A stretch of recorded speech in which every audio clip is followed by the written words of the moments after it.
Well, it is wonderful. I must say, I don't know if you agree with this, but I think that this is the moment for HBCUs. We For agree. all of my career, We agree.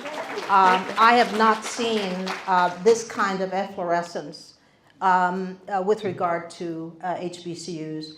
And because it is the moment for HBCUs, we have to really make good on Seize it. the moment. And so HBCUs have been so accustomed to receiving less that we have fallen into an acceptance of it. Yes. I have been advocating that we must cease the subservience that we have displayed for so long in regard to attracting funding. So when I'm meeting with corporations today and they offer token support, I tell them no, that if they can't be serious, then we don't need the token amount that they're willing to give.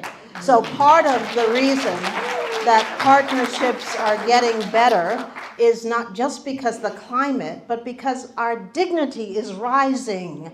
And we are saying we deserve, we are prepared to assert and even in some instances demand the respect that our institutions are due. And I'm incredibly excited about this period because I love it when CEOs don't want to see me coming. I love it when people say, okay, we'll send somebody else because we really, you know, I know you're busy, don't come. Because I hope you're doing the same thing because we have got to stop this. I mean, we were having a meeting, I don't know if you, I think this is before you started, with a very famous CEO. I'm not trying to scare you, Steve, okay? But we were having a meeting with a very famous, one of the very glamorous CEOs, and they were talking in a lovely way to several HBCU presidents about how wonderful it was, what they were going to do, and I just, at a certain point, I couldn't take it anymore. So I just said, okay. And I just said, without consulting the fellow presidents with me, I said, we're going to call this meeting to an end because it's clear that you don't understand what needs to be done.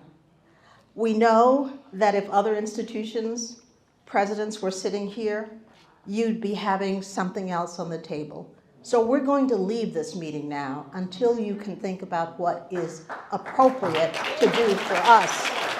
And they came back with a $50 million gift for the institutions instead of the minor amount that they were talking about.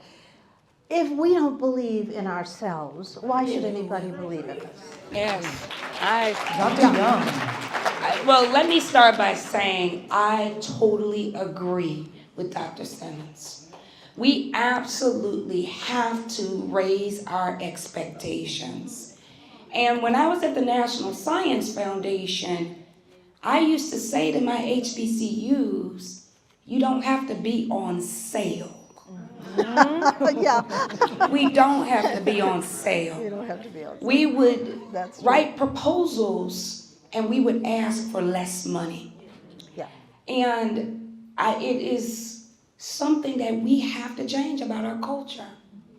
Had a conversation with my cabinet as well today about that very topic. We have to have higher expectations. And we have to expect to receive the same types of funding that other institutions receive. And so we also need to make sure we have the advocacy that other institutions enjoy. I had a meeting today with a very well-known firm in Houston and one of the CEOs, and I said, you know that we have been historically underfunded. We're a state institution. We need the same advocacy that my wonderful alma mater enjoys. And he said, you're right. You haven't asked the business community for advocacy. So we're asking them for advocacy. This year, thanks to Dr. Simmons, who has been my coach, we are asking in our legislative request for over $900 million. Come on now. That's good.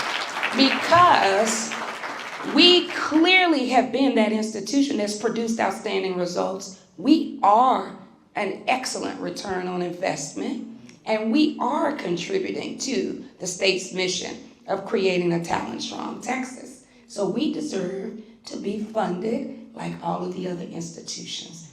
So I 100% agree. And let's all, Steve, I'm not putting you on the, she's putting you on, but I want to make sure that our business community is advocating to our state legislators for us to receive the funding we deserve for the work that we do.